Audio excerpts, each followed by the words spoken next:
नमस्कार मित्रों, Kota online classes में आपका स्वागत है।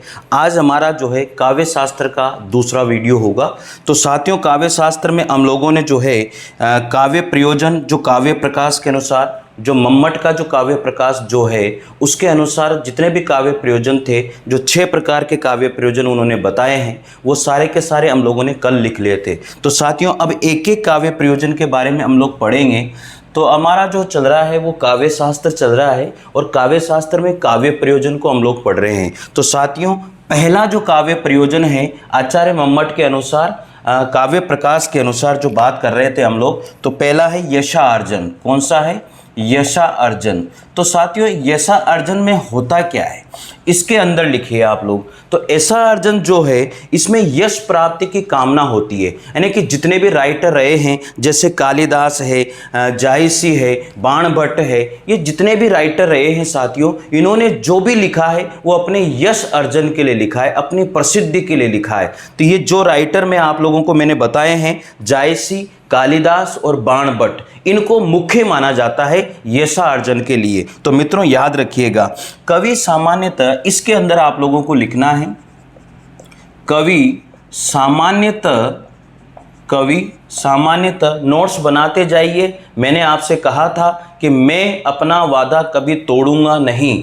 ये वीडियो आपका काव्य शास्त्र के लिए चल रहा है, हिंदी साहित्य के लिए भी वीडियो आपका आएगा। तो रोज एक वीडियो दोनों के आएंगे आपके पास। तो मित्रों याद रखिएगा, Kota online classes YouTube channel को आप लोग सब्सक्राइब कर लीजिए और ऐप जो कोटा ऑनलाइन क्लासेज ऐप है उसको डाउनलोड कर लीजिए। डिस्क्रिप्शन में लिंक दिया हुआ है और इसकी जो फ्री पीडीएफ है वो आप लोगों को कोटा ऑनलाइन क्लासेज ऐप पर मिल जाएगी। साथियों, टेलीग्राम चैनल को भी ज्वाइन कर लेना है मित्रों।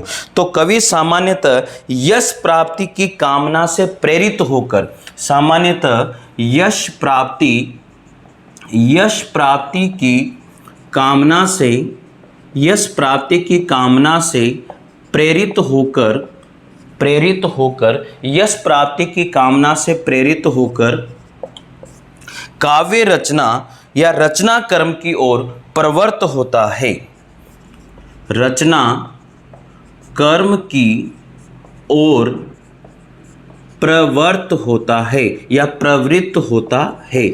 मित्रों, कोई भी राइटर होता है या कोई भी कवि होता है, उसे यश चाहिए, अपनी प्रसिद्धि चाहिए, और इसी कामना के साथ वो क्या करता है, कोई भी काम जो भी करेगा वो इसी के लिए करेगा। यानी कि ये मान के चलिए कि उसे यश चाहिए और यश प्राप्ति के साथ ही वो रचना लिखने के लिए या कोई भी चीज उसने, कोई भी बात उसने लिखी है तो उसके लिए वो क्या करता है, रचना कर्म की ओर प्रवृत्त होता है, लेकिन यश प्राप्ति की कामना के साथ। इसलिए कहा गया है यशार्जन के लिए उसने रचनाएं लिखी है। और इसमें सबसे ज्यादा जो बात की गई है वो कौन कौन से राइटर हैं? कालिदास, बाणभट्ट और जायसी। ये याद रखिएगा साथियों। आगे बात करते हैं यश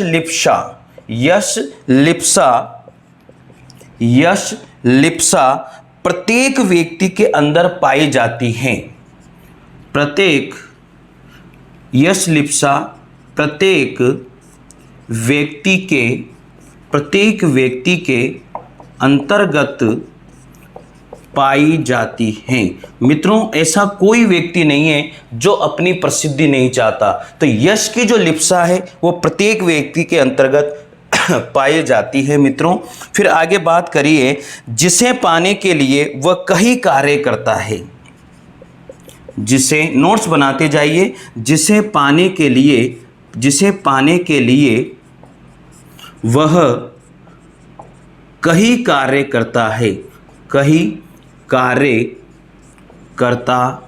है, जिसे पाने के लिए वो बहुत सारे कार्य करता है कि मुझे यश प्राप्ति हो। और यही बात मैं आप लोगों को कहता हूं साथियों कि आप लोग भी अगर कोई भी कार्य कर रहे हो तो आप भी यही चाहते हो मुझे यशार्जन हो। तो यशार्जन के लिए कोई भी राइटर होता है वो रचना का कार्य करता है तो वो यशार्जन के लिए ही करता है साथियों, जिनमें से कवि कर्म भी एक है। लिखिएगा, जिनमें से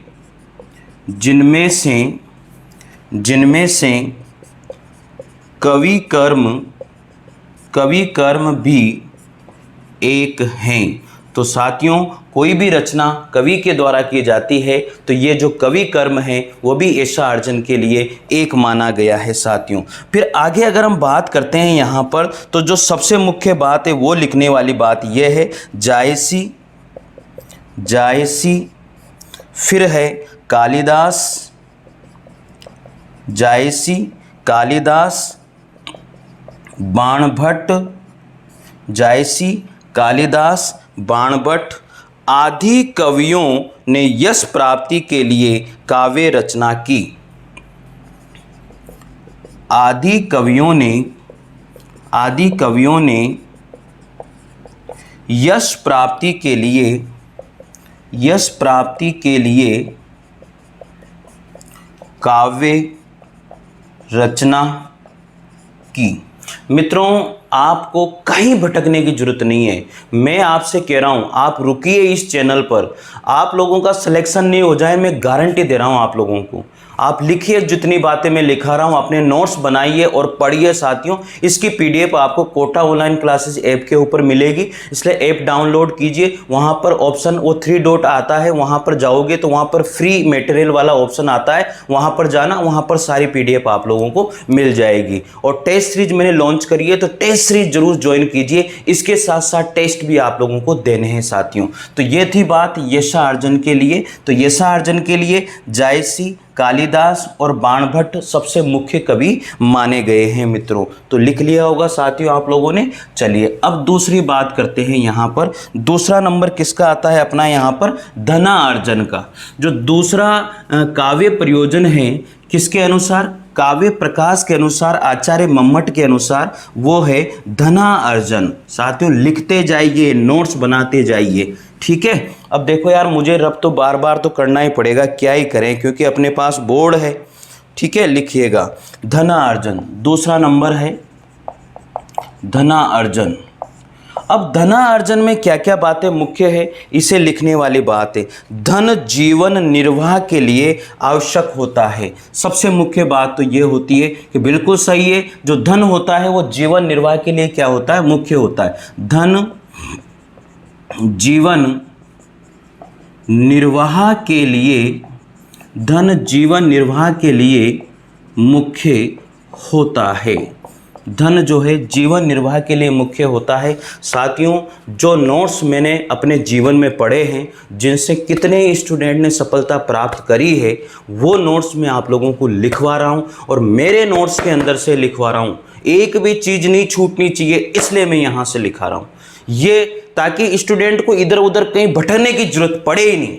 ये है सबसे मेन चीज। और मैं साफ सुथरी बात करने वाला इंसान हूं, लल्ले पत्ते लगाने वाला इंसान नहीं हूं साथियों। फिर आगे लिखिएगा नोट्स के माध्यम से, कुछ कवियों ने धन प्राप्ति के भाव से, कुछ कवियों ने धन प्राप्ति के भाव से, धन प्राप्ति के भाव से, कुछ कवियों ने धन प्राप्ति के भाव से प्रेरित होकर भी काव्य रचना करी थी। प्रेरित होकर भी काव्य रचना करी थी। अब साथियों आगे बात करते हैं। आदिकाल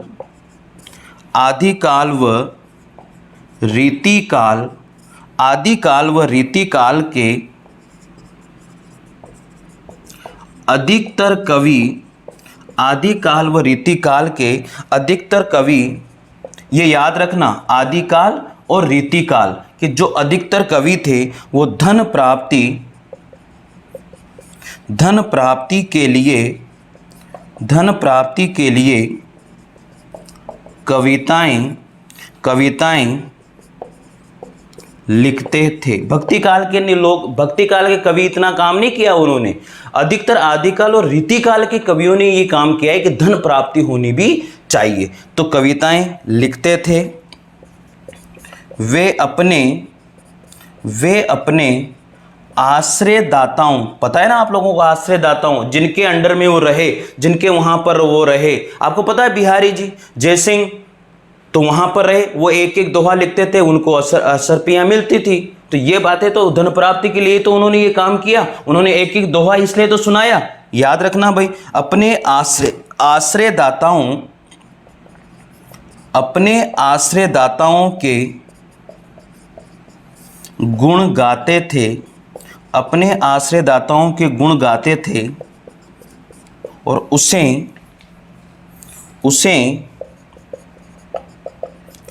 रिझाने पर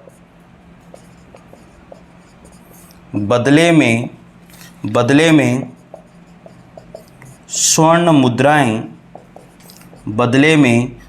मुद्राएं पाया करते थे। यही बात हुई ना, तो बात आ गई यहाँ पर धनार्जन की। तो रीतिकाल और आदिकाल के बहुत सारे कवि ऐसे हैं जिनके नाम भी मैं आप लोगों को बताऊंगा, लिखाऊंगा भी सही, तो वो धनार्जन के लिए ही काम किया करते थे। तो यहाँ पर मुख्य जो क्वेश्चन बनता है वो कौन सा बनता है, आदिकाल और रीतिकाल के कवि ऐसा करते थे, धनार्जन की बात उन्होंने यहाँ पर करी है साथियों। तो सबसे मुख्य जो यहाँ पर आते हैं वो आते हैं हमारे कौन, बिहारी जी। तो नाम लिख लीजिए, सबसे मुख्य है इनमें बिहारी जी। ठीक है, तो ये हो गया हमारा दूसरा काव्य प्रयोजन। तो लिखते जाइए साथियों, 6 काव्य प्रयोजन आज हम लोग पूरे कर लेंगे। तो ये वीडियो पूरा 6 काव्य प्रयोजन के लिए होगा।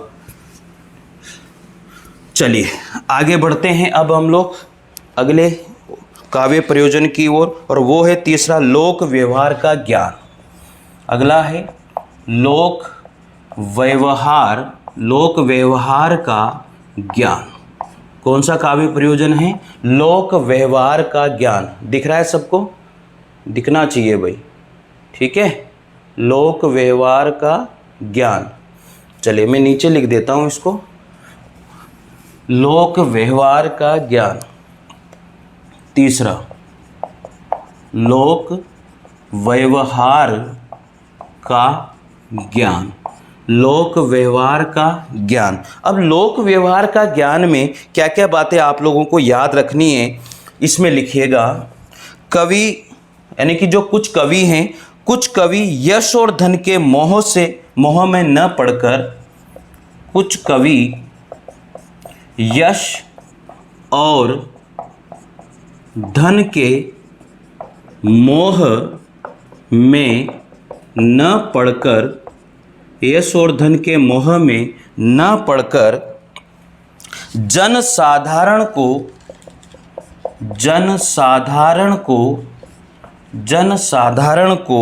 सन्मार्ग पर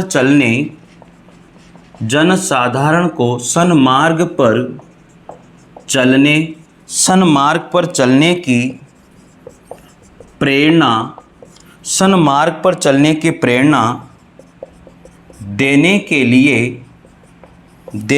लिए लोक व्यवहार का ज्ञान देने के लिए, लोक व्यवहार का ज्ञान देने के लिए, लोक व्यवहार का ज्ञान देने के लिए भी काव्य रचना करते थे।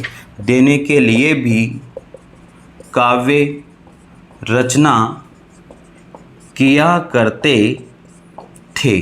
तो मित्रों, बहुत सारे राइटर ऐसे हुए जिनको यश की भी लिप्सा नहीं थी, धन की भी लिप्सा नहीं थी, केवल लोगों को सन्मार्ग पर या लोगों को अच्छे मार्ग पर चलने की प्रेरणा उन लोगों ने दी है, और इसीलिए भी उन्होंने काव्य प्रयोजन किया या इसीलिए उन्होंने काव्य रचना करी है मित्रों। तो लिख लिया, आप लोग लिख लीजिएगा इसको। और तो ये हो गया हमारा तीसरे नंबर का काव्य प्रयोजन। और इसमें कौन कौन से कवि आते हैं मित्रों, इसमें कवि लिख लीजिए आप लोग, कौन कौन से कवि हैं। जैसे इसमें है कबीर, इन्होंने भी यही काम किया, इनको कोई धन और यश की लिप्सा नहीं थी। फिर है रहीमदास जी, और फिर है तुलसीदास जी।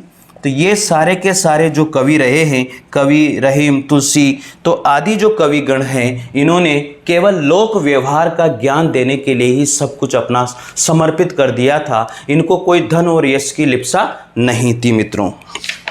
ठीक है, तो अगला आता है अब इसी क्रम में 4th नंबर का काव्य प्रयोजन है, उसे देखते हैं। साथियों नोट्स बनाते जाइए, कोर्स की जिम्मेदारी मैंने ली है, मैं पूरा करवाऊंगा और इसकी पीडीएफ आपको कोटा ऑनलाइन क्लासेस जो चैनल है और जो कोटा ऑनलाइन क्लासेस का ऐप है वहाँ पर इसकी पीडीएफ आपको फ्री मिलेगी, इसलिए उसे डाउनलोड कर लीजिएगा। दूसरी बात यह है कि टेस्ट सीरीज मैंने अभी लागू करी है, टेस्ट सीरीज को मैंने लॉन्च किया है। वो टेस्ट सीरीज है फर्स्ट ग्रेड और सेकंड ग्रेड के लिए, बहुत ज़बरदस्त क्वेश्चन है साथियों, उसकी पीडीएफ आपको साथ में मिलेगी। प्लस मैं कहूँगा कि उसको जरूर ज्वाइन कीजिए, बहुत तगड़े प्रश्न है, एक एक प्रश्न मोती की तरह मैंने चुन चुन कर रखा है साथियों, इसलिए उस टेस्ट सीरीज को जरूर ज्वाइन कीजिएगा, मजा आ जाएगा।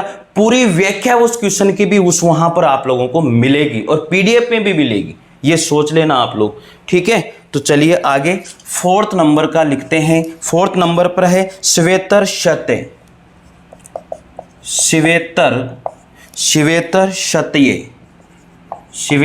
सत्य। अब देखो इसमें होता क्या है, ये शब्द थोड़ा सा उटपटांग है, लेकिन इसमें क्या होता है यही चीज लिखने वाली है। इसमें बात की जाती है लोक मंगल की, इसमें बात की जाती है अनिष्ट के निवारण की। जो भी आपके साथ बुरा हो रहा है उसको निवारण करना, उसका लोक मंगल कार्य करना, ये इसमें किया जाता है। श्वेतर शत्य, शत्य का मतलब होता है नष्ट कर देना, ठीक है। तो लिखिएगा यहां पर अनिष्ट का निवारण, अनिष्ट का निवारण या लोक मंगल, अनिष्ट का निवारण या लोक मंगल। क्या होता है इसमें, अनिष्ट का निवारण या लोक मंगल की बात इसमें की जाती है साथियों।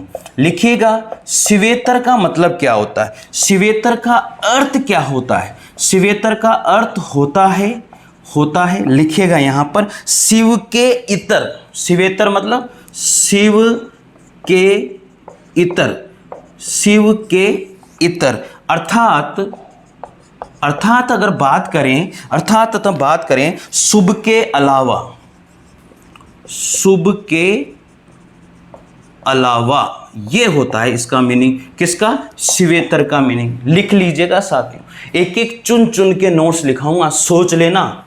यह मान के चलना काव्य शास्त्र को तोड़ के रख दूंगा आप लोगों के सामने, हिंदी साहित्य के इतिहास को तोड़ के रख दूंगा। बस विश्वास जगाए रखना, विश्वास बनाए रखना, बस ये ध्यान रखना साथियों।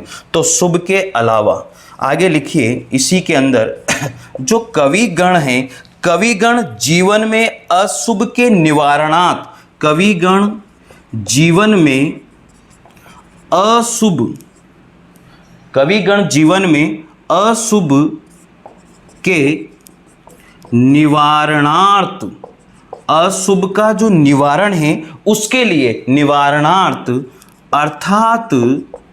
अर्थात अमंगल से मुक्ति पाने के लिए, अर्थात अमंगल से मुक्ति पाने के लिए, अमंगल से मुक्ति पाने के लिए भी काव्य रचना की ओर प्रवृत्त होते हैं, के लिए भी काव्य रचना की ओर प्रवृत्त होते हैं। तो साथियों इसमें इतनी सी बात याद रखने वाली है और कुछ भी याद रखने वाली नहीं है। केवल जो श्वेतर शत्य जो है वो अनिष्ट का निवारण की बात करता है, लोक मंगल की कामना करता है। इतनी सी बात पूछी जाती है, केवल कोई भी क्वेश्चन आ जाए इससे संबंधित, इतनी सी बात पूछेगा, इससे ज़्यादा नहीं पूछेगा। अब इसमें कौन कौन से राइटर, कौन कौन से कवि आते हैं जिन्होंने ये काम किया है, जैसे मैं आप लोगों को बता देता हूँ। तुलसीदास ने, पता है आप लोगों को, तुलसीदास ने बाहुक पीड़ा से मुक्ति पाने के लिए साथियों दिख रहा होगा, मुक्ति पाने के लिए उन्होंने क्या किया था, हनुमान बाहुक रचना करी थी। क्या करी थी, हनुमान बाहुक की रचना की थी। करी नहीं करी बताओ, तो ये हुई नहीं हुई, यानी कि अनिष्ट उनके साथ हो रहा था, उनकी बाहु पीड़ा हो रही थी, तो उसको लोक मंगल में बदलने के लिए, उस पीड़ा से मुक्ति पाने के लिए उन्होंने क्या किया, उसको निवारण के लिए उन्होंने क्या किया, तो उन्होंने पूरी रचना ही लिख दी, हनुमान बाहु। सोचो आप, तुलसीदास जी ने। तो ये कार्य पहले किया जाता था। तो आपको समझ में आ गया होगा। स्वेतर्ष्यते, देखो मेरे पास कोई बड़ा, इतना बड़ा कोई टीवी पैनल नहीं है, जो काम आधे घंटे की जगह वो होता है वो 1 घंटे में होता है। बस इतनी सी थोड़ी सी बस कमी है। बाकी आप लोगों का अगर विश्वास रहा तो मैं गारंटी देता हूं वो टीवी पैनल भी आएगा। आज ऐप लागू हुआ है तो टीवी पैनल भी आएगा, और एक एक को मैं जो है ना पूरा कोर्स इसी तरह फ्री कराने वाला हूं, पीडीएफ के माध्यम से फ्री कराने वाला हूं। तो 100% विश्वास दिखाइए और मस्त रहिए साथियों। चलिए आगे बात करते हैं 5वें नंबर का। और इसमें कौन से कवि सबसे ज्यादा आते हैं? इसमें जो कवि आते हैं सबसे ज्यादा वो आते हैं प्रगतिवादी कवि। कौन से कवि? प्रगतिवादी कवियों को ज्यादातर इसमें रखा जाता है मित्रों। आगे बात करते हैं अब 5 नंबर के काव्य प्रयोजन पर। तो 5वां तो मेरे हिसाब से समझ में आ रही होगी बात, क्या क्या चीज़ें मोस्ट इंपॉर्टेंट है जिनको इनमें ध्यान रखना है। मैं एक एक बात आप लोगों को समझा रहा हूं साथियों, एक एक बात आप लोगों को बता रहा हूं।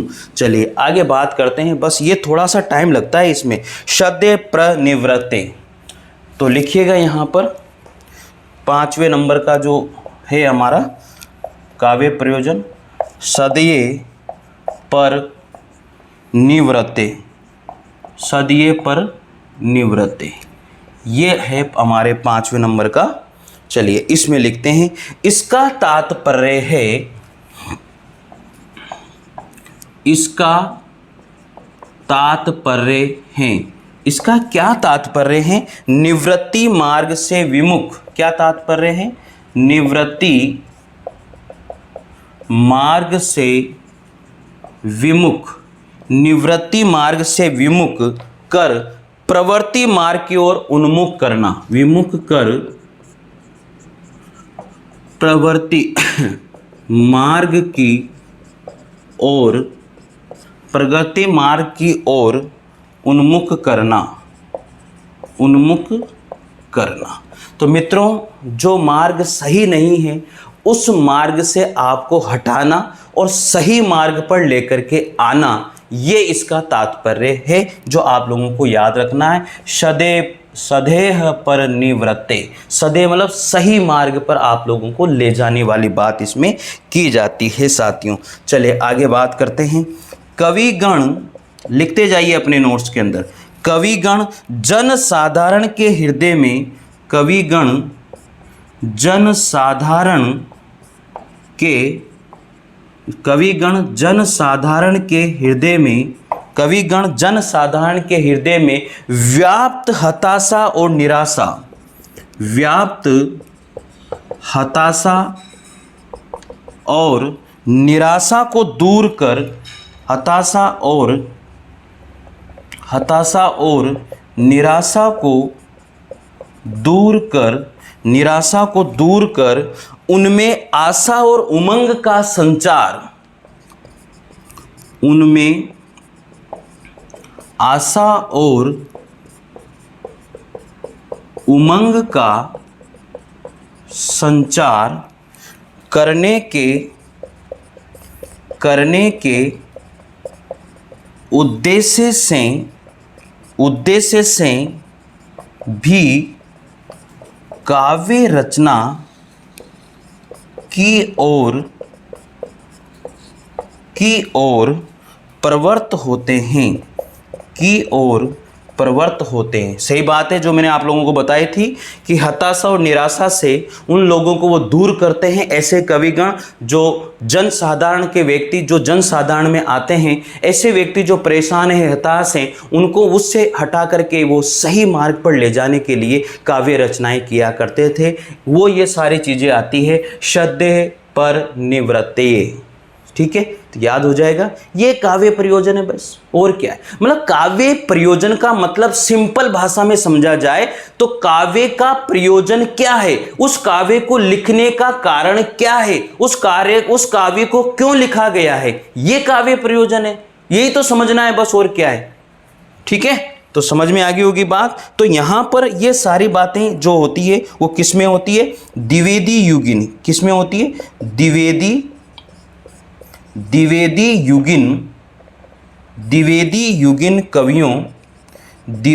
युगिन कवियों के काव्य प्रयोजन, द्विवेदी युगीन कवियों के काव्य प्रयोजन को सधे पर निवृत्ते की श्रेणी में रखा जाता है, तो ये मुख्य बात है भाई, ये सबसे मुख्य बात है कि जो सधे पर निवृत्ते जो काव्य प्रयोजन हैं उसमें कौन से युग के कवि आते हैं, तो द्विवेदी युगीन जो कवि आते हैं वो इस काव्य प्रयोजन के अंतर्गत आते हैं। समझ में आ गई होगी मित्रों बात। चलिए, तो ये हमारा हो चुका है 5वां काव्य प्रयोजन, काव्य प्रकाश आचार्य मम्मट के अनुसार। अब हम लोग बात करते हैं छठे काव्य प्रयोजन की ओर। तो छठा जो काव्य प्रयोजन है वो देखिए अब आप।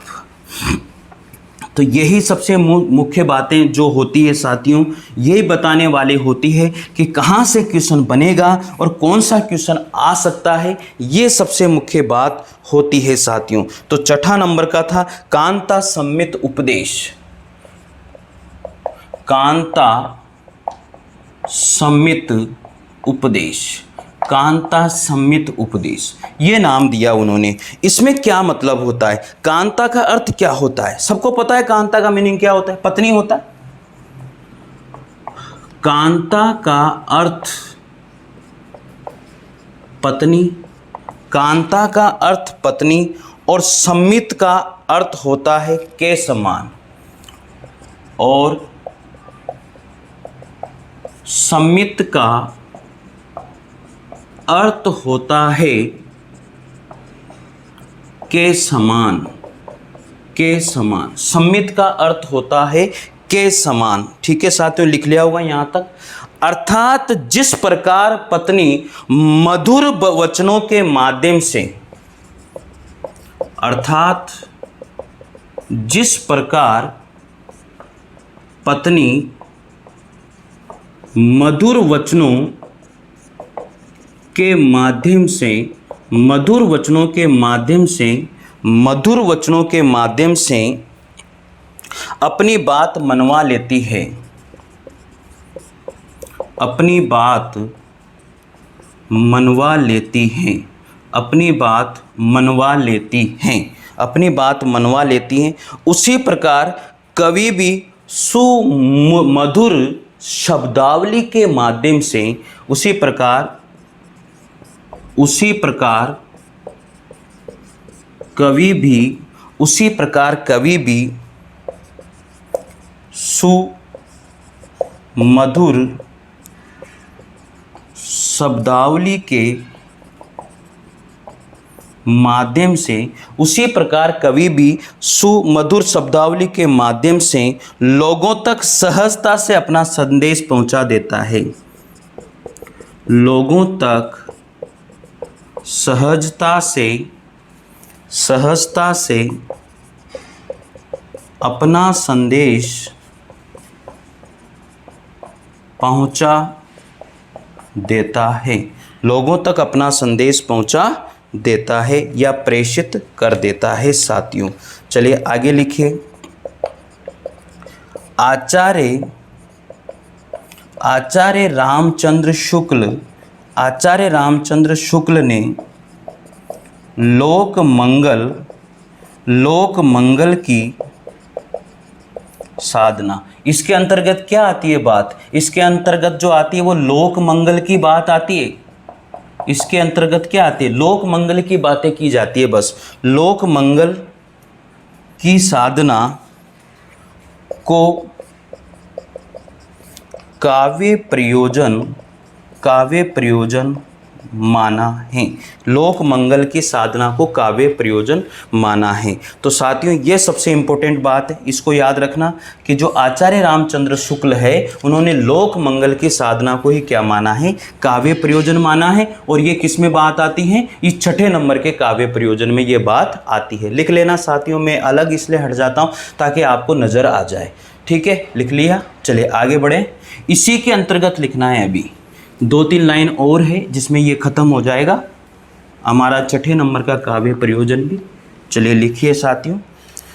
अगला है इसी में आचार्य नंद दुलारे वाजपेयी ने, कंटिन्यू कीजिएगा, आचार्य नंद दुलारे वाजपेयी ने, आचार्य नंद दुलारे वाजपेयी ने, तो आचार्य नंद दुलारे वाजपेयी ने आत्म अनुभूति को काव्य प्रयोजन कहा है। वाजपेयी ने आत्म अनुभूति को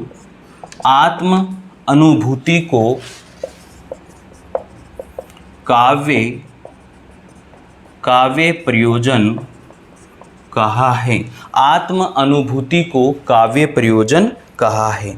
आगे लिखिएगा, आचार्य महावीर प्रसाद द्विवेदी ने, आचार्य महावीर प्रसाद द्विवेदी ने, आचार्य महावीर प्रसाद द्विवेदी ने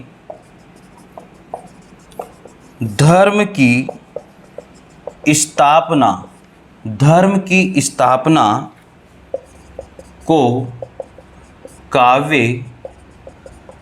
काव्य प्रयोजन कहा है। धर्म की स्थापना को काव्य प्रयोजन कहा है। लिखते जाइए साथियों, बहुत तगड़ी बातें लिखा रहा हूँ। इनसे बार 1% भी कोई सा भी एग्ज़ाम हो, कहीं से भी कोई भी जाने वाला नहीं है क्वेश्चन, ये मान के चल लेना। बस रुकेगा वही इस चैनल पर जिसको पढ़ना है, जिसको भटकना है इधर उधर वो भटकता रहेगा, वो नहीं सक्सेस हो सकता। उसकी आदत पड़ चुकी है, कभी यहाँ खाऊंगा थोड़ा, कभी वहाँ खाऊंगा थोड़ा, फिर कभी वहाँ खाऊंगा थोड़ा, उसकी आदत पड़ चुकी है, वो भटकता रहेगा। मत भटको, मैं कह रहा हूं आपसे, विश्वास के साथ लिखा रहा हूं। जो नोट्स आप मिला लेना, जितने पेपर आए हैं, अगर इन नोट्स से एक भी क्वेश्चन बाहर नजर आ जाए ना लिखने के बाद में, गारंटी दे रहा हूं आप लोगों को, बस लिख लो, विश्वास के साथ पढ़ लो। अरे घिस घिस के लगते हैं लोग, ऐसे नहीं लग जाते हैं आप लोग। कभी तो वहां से वो कर लिया, कभी वहां से वो कर लिया। मत करो, रुको, भग रहे हो बस इधर उधर। चलो देखो, लिखो आगे। डॉक्टर नगेंद्र क्या मानते हैं? आत्मा भी व्यंजना। डॉक्टर नगेंद्र जो है आत्मा भी व्यंजना को काव्य प्रयोजन, आत्मा भी व्यंजना को काव्य प्रयोजन मानते हैं। तो मित्रों, आत्मा भी व्यंजना मतलब जो हमारी आत्मा में जो भी बातें हैं उसको अभिव्यंजित करना, उसको मतलब अच्छी तरह से लोगों तक पहुंचाना, वो आत्मा भी व्यंजना होती है। उसी तरह से मैंने आप लोगों को सारे लिखा दिए। आचार्य रामचंद्र शुक्ल लिखा दिया, उन्होंने क्या माना है। नंद दुलारे वाजपेयी ने क्या माना है, आत्म अनुभूति को काव्य प्रयोजन माना। जो हमारे आत्मा में जो अनुभूति होती है वो नंद दुलारे वाजपेयी काव्य प्रयोजन मानते हैं। आचार्य हजारी प्रसाद द्विवेदी जो है धर्म की स्थापना को काव्य प्रयोजन मानते हैं। और डॉक्टर नगेंद्र जो है आत्म अभिव्यंजना को काव्य प्रयोजन मानते हैं। यही पूछा जाता है, अरे पढ़ लो, यही पूछा जाता है। मैं सही बता रहा हूं आप लोगों को, पर नहीं, आपकी आदत है भटकने की। तो साथियों, ये थे पूरे के पूरे 6 काव्य प्रयोजन। अब आगे बात करेंगे, अगले वीडियो जो होगा वो होगा पाश्चात्य दृष्टिकोण से काव्य प्रयोजन क्या रहे हैं, जो हम लोग अगले वीडियो में पढ़ेंगे साथियों। इसलिए साथियों, टेलीग्राम चैनल को ज्वाइन कीजिए। इन सभी की पीडीएफ प्राप्त करने के लिए कोटा ऑनलाइन क्लासेस को ऐप को ज्वाइन कीजिए। टेस्ट सीरीज को जरूर लीजिएगा, फर्स्ट ग्रेड सेकंड ग्रेड की टेस्ट सीरीज को। कोटा ऑनलाइन क्लासेस ऐप को जरूर डाउनलोड कर लेना। ये सारी पीडीएफ आपको वहां पर फ्री मटेरियल वाले ऑप्शन में मिलेगी, 100% मिलेगी। और मैं डाल भी चुका हूं पहले वीडियो की, ठीक है साथियों। तो निश्चित रूप से ये सारी चीजें डिस्क्रिप्शन में लिंक दिए हुए हैं सबके, सबको ज्वाइन कर लेना। मैं सही बता रहा हूं आप लोगों को, मजा आ जाएगा आपको। एक एक चीज पढ़ा रहा हूं, एक एक शेड्यूल वाइज मैंने टेस्ट सीरीज डाली हुई है। कब कब किसका किसका टेस्ट लूंगा उसमें डाला हुआ है। अरे अगर आपने वो टेस्ट सीरीज के अनुसार भी, उस शेड्यूल के अनुसार भी तैयारी करके टेस्ट दे लिया ना, तो कोई भी आपको नहीं रोक सकता। मैं गारंटी दे रहा हूं आपको। बस विश्वास के साथ पढ़िए, दिल खोल के रख दूंगा आप लोगों के सामने, ये मान के चलना, ठीक है साथियों। तो लिख लिया होगा आप लोगों ने, और नहीं लिखा है तो लिख लीजिएगा। थैंक यू सभी को, शायद अच्छा लगेगा, मेरा विश्वास है, मेरा मानना है। और वीडियो को ज़रूर शेयर कीजिएगा और निश्चित रूप से साथियों जो है कोटा ऑनलाइन क्लासेज चैनल को ज़रूर सब्सक्राइब कीजिएगा। थैंक यू मित्रों, मिलते हैं अगली क्लास में, तब तक के लिए जय हिंद, जय भारत, धन्यवाद।